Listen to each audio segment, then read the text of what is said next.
without further ado, I'll keep the question simple today. How do you coach properly? Whether it's on the mats or competition mat side. Yeah. Like, no, keep, it's like, keep it simple, eh? yes. It's such a complex question. I'm not going to just not sugarcoating it. Just how do you do like if you hit a weird line between like cheerleading and competitions where it's just go and like you're not really contributing to anything versus something Yeah. practical that's like game changing advice.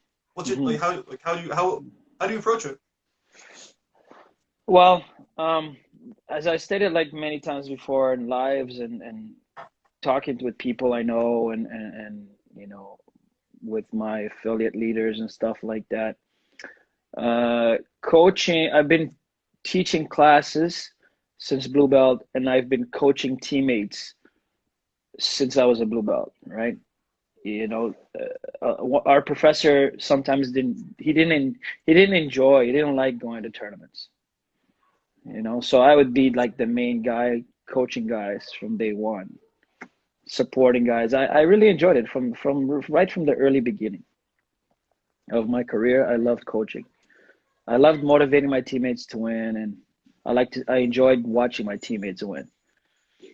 So how does it go from like just yelling at them to like strategically, uh, you know, telling them the right thing at the right time?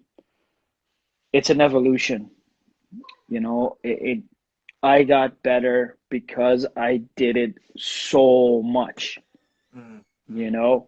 And even to this day, you'll see me at the tournament when it starts, and I'm there at the end, and we're talking me coaching 30 to 50 matches a day, right? You get better, you improve, you learn what works and what doesn't.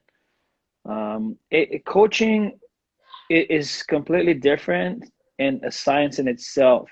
Like being a professor on the mat and teaching technique versus, on the sidelines behind the barricade and, having in that environment.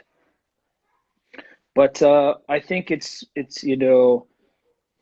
don't want to sound egocentric or anything like that, but mm, mm. it's my gift. It's the gift that has been given me.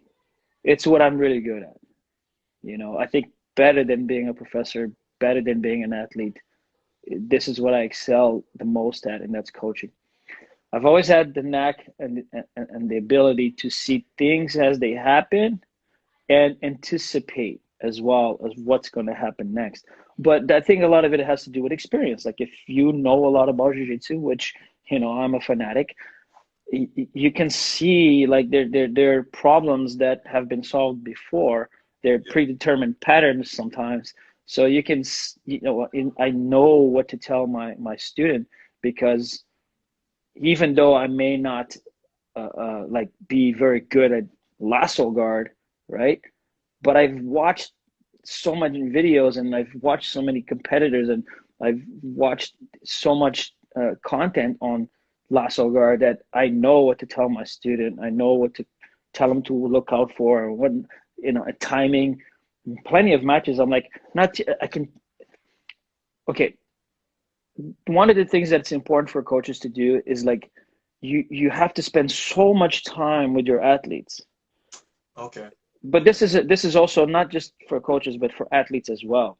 You Mm. need to build a relationship with your professors and your coaches Okay. and constant like regular attendance in class and regular, because then we watch you so much that we know your game, we know what you're thinking, we know what you're good at, what you're not good at.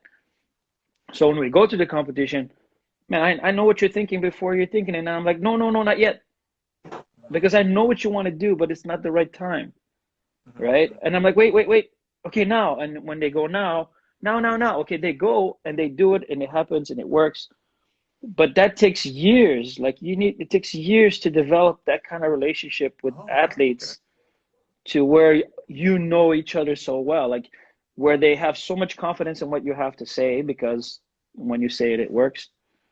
And you have so much confidence and you know them so well that that you have to build that relationship. So a lot of the higher level guys that have had the most success within my team are guys that have spent a lot of time with me, right? I'm able to coach anybody. And I always joke, like, I can guide you to your best possible outcome if you listen, Mm-hmm. Mm-hmm. right? But you have to listen. Well, if it's someone, for example, like I just met you and you're from one of my affiliates and I just met you and I'm like, okay, you're representing my team, so I'm going to coach you. And I say, man, as long as you listen, I'm gonna. And it's a hit and miss sometimes, because when sometimes they listen because they, oh, you're the big professor or whatever, and other times they just not used to you or they so nervous because maybe they're a lower belt and they don't listen at all, and you're just like, oh well, it is what it is.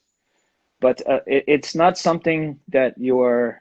It can be a combination of things. You can coach a lot, coach often, and you'll get better over the years, or you just have it in you to be a good coach. Mm-hmm. For me, it's always come natural to me, and I think I've have the accolades and the success stories and the evidence to prove that.